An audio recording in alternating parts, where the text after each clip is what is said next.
Thank you. Good afternoon to all of you, and welcome to the December Conservative Women's Network. I'm Michelle Easton, president of the Clare, Boothe, Luce Policy Institute. I want to thank you all so much for joining us here today.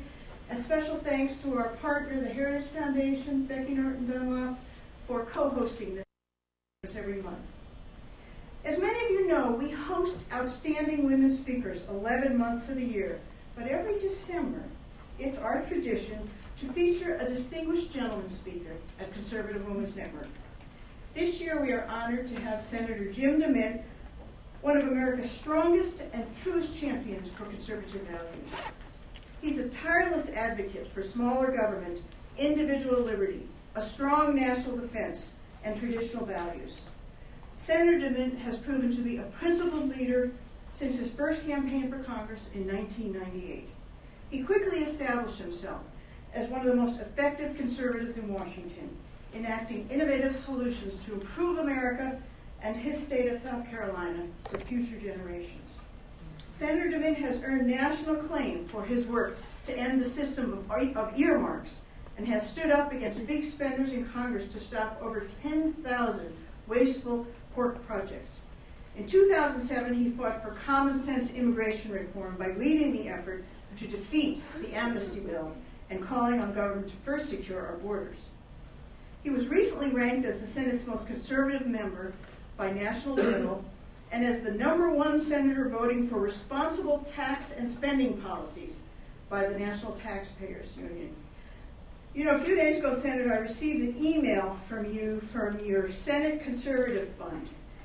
And in this, he was endorsing former Congressman Mark Newman for U.S. Senate in Wisconsin, who's being opposed by former Governor Tommy Thompson, who was one of the Republicans who helped Obama pass Obamacare and is helping to implement it.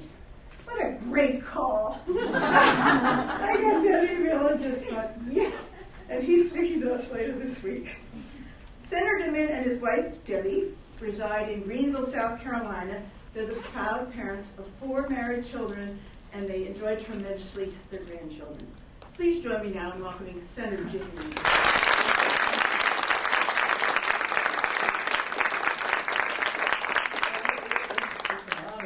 Your annual token mail. They didn't tell me that until I walked in the door. But it is great to be with you. I appreciate what you do around the country. I understand you're involved a lot in just education, helping people understand what the conservative movement is about. And I appreciate the critical mass you create here to share ideas every month. And we really need it. A lot of times as conservatives, we're accused of, rightly so, of looking at what's wrong with our country and trying to fix it. But I have been reminded over Thanksgiving, and I love the period between Thanksgiving and Christmas, is so much about family, about how much we have to be thankful for and how important it is that we're grateful and realizing that as Americans, we're the most blessed people, not just in the world, but throughout history. And when I know that we've got a lot of problems here, and I want to talk about some of those, but it's important to always put it in the context that America has been the most exceptional country ever on the face of the earth, and we still are. And those principles that make the country work are still at work. And it's just that the government has grown so big and intruded so far that they don't work as well as they should. But as we wade into where our country is, it's just, I think it helps me get up every day to just remember how blessed I am. And when you start having grandchildren, that is just taken to a whole new level. As one of my staffers told me, I think she's probably my age or older, she said, Jim, when she found out I was expecting my first grandson, she said, Jim, the only thing in life that's not overrated is being a grandparent. And I think that may be true. But the fact is, if you want to look at where we are as a country, I don't think we've ever been in a place that's more serious or more grave as far as where we are as a nation. And I don't think very many people know where we are. I mean, we've been in wars, and we've been in Great Depressions. You know, at one point, I think for a short period, we actually had debt during the war that was the size of our total economy, but we could look forward with a whole new young generation coming in to help us work our way out of that. We're not at that point anymore. Our debt is the size of our total economy, at least the debt we recognize. The unfunded liability, a lot of it that's not reported, is huge. I mean, some people estimate at $100 trillion. And as we realize how blessed we are, I think we need to remember we were handed so much, all of us, regardless of our age here, by those who came before us. A lot of sacrifice and blood, sweat, and tears. And we've got to leave that to our children and grandchildren. That's got to be our legacy. But on the books right now, we're leaving them $100 trillion or so in debt, which means a lower quality of life, less freedom, less opportunity. It means a lot of things that detract from that blessing. But the debt that we report is not all there is. As you look under the hood a little bit, you see that our states have trillions of dollars of unfunded pension plans. Our municipal governments across the country, some have already declared bankruptcy, have bonded, huge bond issues for infrastructure and other things. And we've got a kind of a compounding debt situation that even Europe doesn't have. They don't have the federal debt. Their different states or countries have debt. And if you add it up, the U.S. is really worse off, if you look at a balance sheet, than Europe is.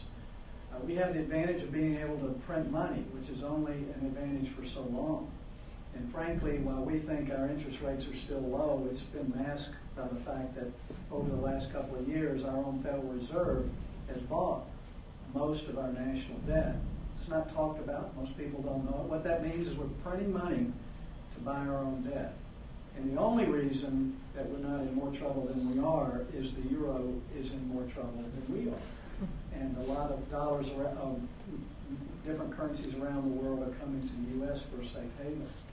But we're on a pretty short fuse here, and we really need to act.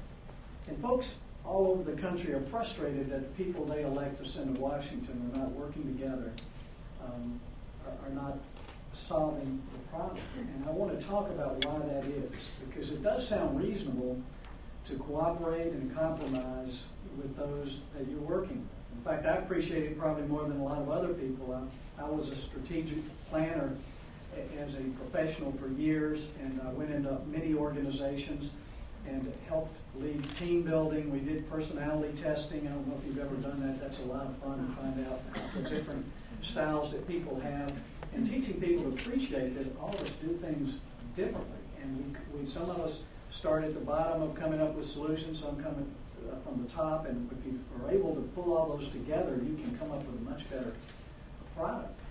So I understand that you have to get people to work together, but the way you work together in any organization is if you understand your purpose and you have a consensus purpose or mission as an organization, and you have a shared vision of what you want to be, where you want to go, what you want it to look like out in the future. And what we tried to do in our strategic planning meetings with management is help people get those two bookends in place. Is what is that purpose? And where are you going? What do you want it to look like? And you could have companies in many locations, but you have people in the company doing finance and on the shop floor. But if they all shared the vision, then the things they did tend to move the company in the right direction without a whole lot of orchestration from the top. And we did lots of exercises to help people see that. We would take a cake mix box. If you look at it, it's this beautiful cake, and all the icing never turns out that way, but you pour all the powder out on the table, and you see that it's a mess. But what inspires you to put that mess together and figure out what the right recipe is looking at that box top and say, that's where we're going. And one thing we did to help people understand the problems of not having a shared vision is we would divide the group into four different groups. And we give them all a puzzle. It would all be the same puzzle, but we took the box top and exchanged it on three of them. So one puzzle had the right box top. The other three puzzles had some other box top that had nothing to do with the pieces. And we would just sit there and watch the group that had the box top, and all of them put the pieces out on the table, put the box top up, and that's how they put the puzzle together. You look at what their vision was. And they would say, you do the end pieces, you take this scene at the bottom, you put those pieces together, and they delegated work, and they had teams going, but you should have seen the friction of those three groups who were trying to put a puzzle together with the wrong box top. And they were angry at each other, all the cohesion broke apart, they were arguing, it was heavy frustration, particularly as they looked across the room and saw the other group just breezing through the thing and getting it put together. The point we were trying to make is it doesn't matter how hard you work or how good you are, your organization is not going to succeed if you don't have a shared vision. And that's what brings us back to where our country is today. It's really not about partisan differences anymore. It really is two polar opposite visions of what America is, what made us exceptional, and what we want to be in the future.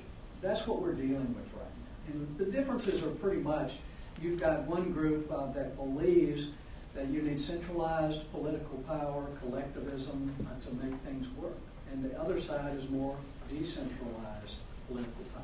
And when I look at my box top for America, I see a very dynamic and diverse country with millions of people of all kinds, of ages, of shapes and sizes, making their own decisions about what they value and what they want to do. And it is dynamic because there are people making their own decisions. And it is a bottom-up process that builds our country. And it takes me back to my strategic planning years, because what our country realized about 20 years ago when Japan was taking us to the cleaners and other countries, that where Edward Deming and the other quality gurus, they realized you push decision making all the way down, closest to where things are really happening, give people a shared vision, and that's where you get better quality and lower prices and more productivity. And that's really what made America great. We were a very decentralized country. And when our Constitution was put together, it was designed to keep us that way, where power was divided from local, state, and federal. And the federal power was divided into three branches. The whole idea was to keep things decentralized, to keep millions of people making their own decisions. And Adam Smith's Wealth of Nations was all about that if you allow people to pursue their own good, that in the process of advancing themselves, that it benefits everyone all around them. And that's what we saw in America. That's what we see. That's when people innovate. They start businesses. They're trying to get ahead. But when they do, they hire people. They buy things. They invest. And that's what is the dynamic American economy. And if that is your vision of America, then when you look at challenges like with education, the solutions or the strategies to get there are pretty obvious. Okay, how can we have an education system where millions of people are making their own decisions about what they value and what they want to do? You've got to have lots of choices. You have to have competition out there for the different types of schools that people want. You've got to let people make their own free choices. And if you do, you've got a bottom-up approach that costs less, that has higher quality, and it's natural. And the same thing works in healthcare. If you have that vision, you think, well, how can people be most responsible for their own health care, make their own decisions, buy their own health plans? How can we make sure that everyone has that opportunity? Then you start looking at ways to create a consumer market for health care. A health savings account makes a lot of sense. And letting people buy insurance all over the country instead of just confined to their states. Or deduct the cost just like a business. You wouldn't design a program that benefited businesses buying insurance if you really had a vision of individuals making their own decisions. So the solutions become easy, and you can debate exactly how all that works, but it's easy for us to be in a room with people who share our vision and come up with solutions on transportation and energy. We can work together, we can cooperate. But the people we're dealing with now don't share that vision. They see it, and they see it's out of control, that it's not fair, that some people start ahead of other people, and some people don't have the same abilities as other people. So we have to come in and level that playing field. We have to create one-size-fits-all solution so everyone gets the same thing. Like Thurgood Marshall, the justice, once said, equality is when everyone's getting the same thing at the same place at the same time. That's not equality, that's tyranny. Because the only way to make that happen is for there to be a top-down, central planning, central management system for our culture and our economy. If it worked, we could debate it. But history shows that it doesn't work. Despite the theories, the utopian dreams that come out of it, throughout history, we see countries failing. That's what we see wrong in Europe right now. And the problem is we're right behind them with this idea. The guy in the White House now and the party in control of the Senate believes you need central control of health care, of education, of transportation, of energy, of finances, and a banking system. And they believe that's the only way to make this country work. Now, how can I compromise and work with someone whose vision is so different than mine? It really would be like a coach telling their players, a football coach, okay, I want you to go out in the field and you work with those other guys. Try to help them out. Cooperate with them. Compromise with them. You can't. They got a goal that's the opposite direction from yours, and they're there to beat you. And folks, as bad as it sounds, that's where we are today. The other side is here to beat us. And we can't solve this problem by compromising, but by taking a stand and recognizing the only way to save our country is to beat them. And that takes elections, and that takes informed citizens. And that takes people beyond the labels of Republican or Democrat or liberal or conservative and help them understand that America is exceptional, the greatest, most prosperous, most compassionate nation in history because we were built on a different set of principles, that our whole purpose was different. We don't fight wars to take land and build our power. We fight wars for freedom, and we give our lives for it. There's no other country in the world that's ever done that. And so we're an extraordinary country, and our vision is so totally different. And it's unrealistic, it's illogical, it's unacceptable to have a political party today that's totally built on a vision of centralized political power and collectivist policies. Every time we compromise with them, America loses. And you look back over the last couple of decades and you see, when Republicans compromise with Democrats, almost every time, we grow government, spend more money, and add to our debt. And that's what we've been doing this year. This year we'll spend more money than we did last year as a federal government. And the bills we're passing right now will increase spending next year versus this year. How can we do that in the middle of a recession and a debt that is completely unsustainable that we don't know how to pay? So our challenge really gets back to informing our citizens and getting people who are working, taxpayers, thinking, to get involved in the political process. That's what we have to do for the next year, because really, folks, I believe it's now or never. I don't think, and I'm almost certain, that this country cannot take 4 more years of what's happening right now. The government has intruded so far into every sector of our economy and our culture that bottom-up, dynamic vision doesn't work very well anymore. And if the president has his way, I think you're going to see us more dependent on other countries for energy, credit, and you're going to see a more centralized, central planning approach to our whole economy. We've got to change it. So what you do every day, organizing, creating critical mass, get the message out, people have to learn to understand this is not the difference between 2 football teams, where while we might care about who wins, it really doesn't make any difference in the scheme of things, who wins. But it does make a difference in 2012. And that's why what I'm doing is not just trying to elect Republicans, but to elect conservatives. And it creates a little tension here with me and the folks that I work with, but there's a big difference in a Republican who believes in government solutions and one who really understands the vision that makes this country great. And it's worth fighting for. If we don't, Americans who want freedom and are willing to stand up for it are not going to have a political party that they can trust once they elect them. And we didn't get in this mess in one election, and I don't expect what happened in 2010 to have solved all our problems. But 2012 is now or never. It is our last chance to turn this thing around and get it right. And that's why you're going to see me from here to next November doing everything I can to support candidates who I know will come in here and take a stand and fight with us against that other vision that I believe is going to destroy our country. So I'll leave it with that and take some questions. How about that?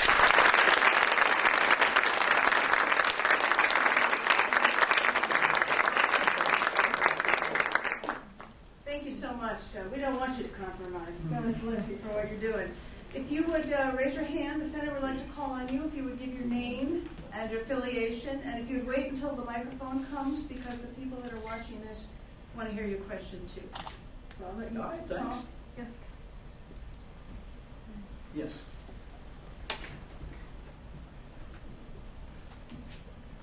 I'm Boothe Coffee. I'm an intern here at Heritage, and I was just wondering what your take on the whole job front is. You know, there's a lot of us young professionals looking for a job in the future. And I don't know if you have a plan that might be better than the other ones that are out there currently. Well, there are several plans that I've been a part of that I really do think can get our economy going relatively quickly. There really was not a problem with our economic policies that caused this crash. It was bad political policies over the years related to our whole credit system in our country. And we can fix that. I mean, what we did, again, it was centralized power and Freddie Mac, Fannie Mae, which facilitated a problem of subprime mortgages, of course, along with the loose money from the Federal Reserve. But we created a housing bubble. We created an economic system running on steroids because of what we did with the subprime and the fact that we securitized those mortgages. So we need to fix the Fannie Mae and Freddie Mac system and allow it to devolve in some orderly way to a private sector underwriting system for our mortgages. But in the meantime, if we create some certainty for those people who are out there creating jobs, I think we could change things relatively quickly. But we do need to keep in mind how jobs are created. Obama has not created one job, and he won't. And neither will a Republican president. I mean, you can create some government jobs, but those have to be supported by private sector taxpayers. So what we really need to do is start with the realization that our economy works when an individual takes a risk in hopes of a financial reward. And whatever we do to reduce those risks and to improve the rewards makes that system work faster and better. Now, some people call that greed, but that's how free market economics work. And what you want is a lot of people out there taking risks. Taking their life savings, starting a business, hiring a couple people, taking an invention and trying to move it through. And so what we can do, first of all, if we just create a simplified low-rate tax system that's permanent. What we're doing now is just a bunch of temporary gimmicks. I mean, the payroll tax is a gimmick. I was in business my whole life. You don't hire somebody because you get 2% off the payroll tax. I mean, it costs you $65,000 a year to create one $40,000 a year job. And then you have to risk, what am I going to have to pay for his health care? I know I have to pay more for unemployment insurance. They're raising the cost of disability insurance for me, and they may sue me if I fire them. So then the first thing you do is say, can I contract it out? Can I get it done without another person?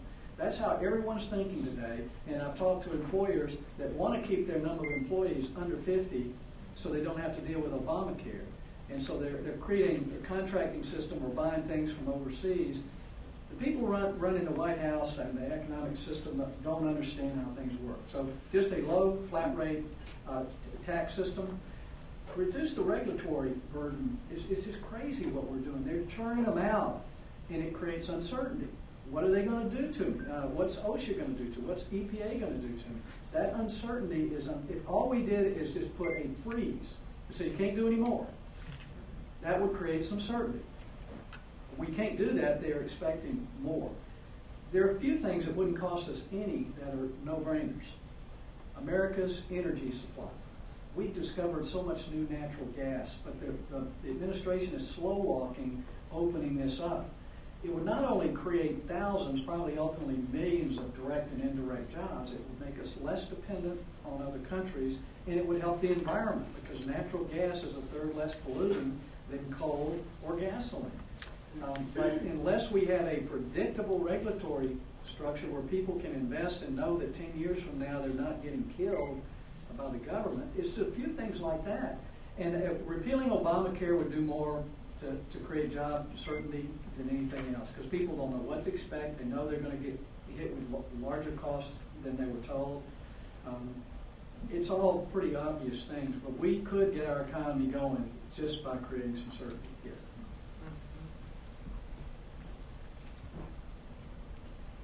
Ann Stone, I'm a small businesswoman, helped launch a national bank, and also one of the founders of the National Women's History Museum.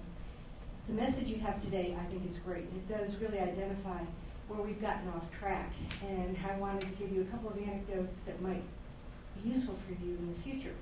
One is Ben Stein talks about the difference between liberals and conservatives, Republicans and Democrats has to do with Republicans trust people and like people and are happy people. Democrats tend to be pessimists, and he said he's hung out with a lot of both, so he takes this from personal. And that they just don't trust people, and that's why they always go for central planning, that an individual just couldn't possibly make the best decision that a group could. So that, I think, reinforces what you're saying. But you might want to use Senator McGovern as a good example when you're talking about what you talked about today. He's somebody that when he left government, started or bought a business, actually in my hometown of Stratford, Connecticut. It was a hotel, the Stratford Hotel.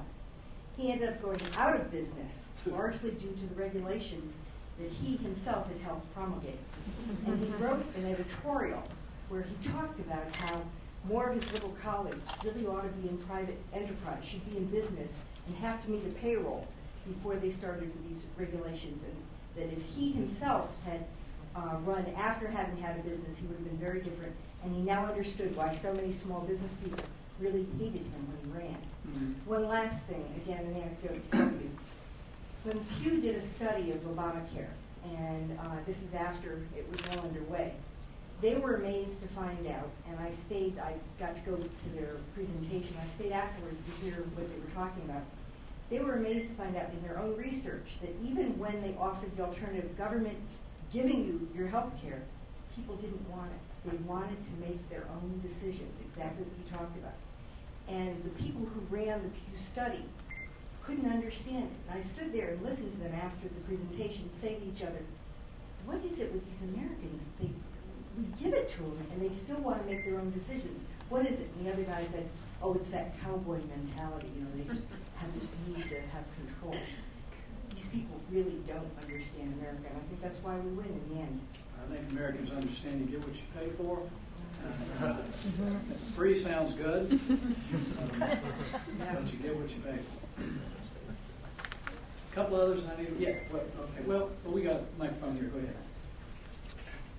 Hi, Katie Condit with Concerned Women for America, an intern. I was just wondering if you agree that the job creation campaign by Obama discourages entrepreneurship, and your thoughts on that, and if it's even the government's business to create jobs, which kind of seems unrealistic, like you were saying. Yeah. So. A good question. The government doesn't create jobs unless you look at their role is to create a framework of order and reasonable regulations so that within it freedom and free markets can work. So the difference is it's like the analogy for me are the referees at a football game. You know, there are rules that are in place. The referees are there to enforce them, but they don't play the game, they don't coach, they don't pick which players, and they don't decide who wins and loses. Now that may not sound compassionate, but actually it works out as being more compassionate in creating a more dynamic playing field for everyone. Again, the government doesn't create jobs, and I guess as I said before, and I guess I forgot the second half of your question when I took off on. What was the other part of? Have I already answered it basically? Or? That it discourages like entrepreneurship. Yeah, is actually kind of what I said. And I started a business, and it was just one person. Putting some things on a credit card and renting an office, and there's a whole lot of risk you don't think about if you start a business. Just renting an office, you have to lease it for a year, and you have to buy some office furniture. You go generally without an income if you've left a job to start a business, and your wife's at home saying, "What We got 3 kids, buddy. What are you thinking here? So what you want to believe that if you work hard and play by the rules, that somebody's not going to take that from you. Because what they're talking about is rich people. It really drives me nuts because generally, and this is not always true, but most of the time it's true. I had a business for 15 years, and sometime we were up to 20 people. You know, we had several $1 million worth of business, and mostly it was consulting. And I never paid myself over about $80,000 a year on a good year. And I had 4 kids at home, and so every time I had a little extra, I wanted to plow it back into the business. And it was usually hiring someone who I thought could do something else. And it would take a few years for that person to pay for themselves. But I thought I was building a foundation. But if you start believing that if you do well, they're going to take a larger part from you, and that if you hire someone, that person has more risk than potential rewards, the things we're doing now, I don't know that my business could even operate anymore. And so it's really gets back to risk and reward. And what you want is for all the young people here in this room to be looking up at those people making $1 million a year and say, that's where I want to go. Because what you have to do to get there creates a better America. You work and you sacrifice and you save, you play by the rules. And you get there, and the average person who makes $1 million in America does it for 2 or 3 years. So what you've got is this bell curve here, where people are working their way up to the top, they make some, and even Warren Buffett's going down the other side. But we create a system where we're all working hard. Not everybody makes $1 million. Most people don't. But we all benefit from those who do. And to start punishing or creating a toll booth for those who hit $1 million threshold, that guy who leaves his job and takes a risk is going to think about it in a different way. That if society looks at you as greedy, if it's no longer esteemed to be a millionaire, but you're looked at as a crook, which is what this president's trying to do to people who spent their whole life trying to get to the point where they could make a good living. Millionaires are not our problem in this country. It's not millionaires who create the wealth gap. The wealth gap goes back to not understanding how economics work. And we create a tax policy, a litigation system, a regulatory system that moves those middle-class jobs to a country where they can be more competitive. So you can't fix the gap and help the poor by trying to diminish what those at the top have done. They do more for middle-class jobs than the government does. But the people running the White House don't believe that. They don't understand free market economics. They don't believe in free market capitalism. And they really don't trust people. They think we're too stupid to make our own health care decisions. We're too stupid to choose our own schools. That if doctors and patients are left to work together, the doctor will cheat or hurt them. And so they want to regulate. But frankly, I've been in the private sector and I've been in the government. And while there's no place that's going to be perfect, I'd much rather trust my future, my health, my education to someone in the private sector trying to make a profit than what I've seen in government trying to help me. Okay, last question. Last question. My name is Michaela Nicola. I work here at Heritage. Senator DeMint, thank you for advancing conservative cause, but you also do great work on missile defense issues. As we're approaching the anniversary of the new Strategic Arms Reductions Treaty with Russia, when you look back for the year, what the treaty brought to the United States, what are your thoughts on that? It's a good question. And, a lot of us, including the Heritage Foundation, were concerned when the treaty was presented because it wasn't specifically said in the text is that if we went along, we would not develop a comprehensive missile defense system. Now, the President said, oh, it doesn't matter what it says, that's not what's in there. But we found out since then that that's the way the Russians understood it, and that any attempt by us to create a missile defense system for ourselves and for Europe is going to be seen as basically an act of war, is what Putin said, is he's going to attack our site. And we're still in the mode of sending the technology of missile defense to the Russians. And Mark Kirk and a few others, we're trying to stop that in some of the legislation that's going through. But Russia is not our friends. They're not ready for prime time. We can't build a relationship on trust. The best thing we could do for our country and the fundamental obligation of the federal government is to protect our citizens. And we have to do that with missile defense because we don't know where they're going to come from, a barge off the coast, or what country they're going to be in. But we have to be able to take down short and long-range missiles. And I think START is just an example of the naivete that exists here in the Congress in both parties. Okay, I guess I better go. Thanks for what you do every day.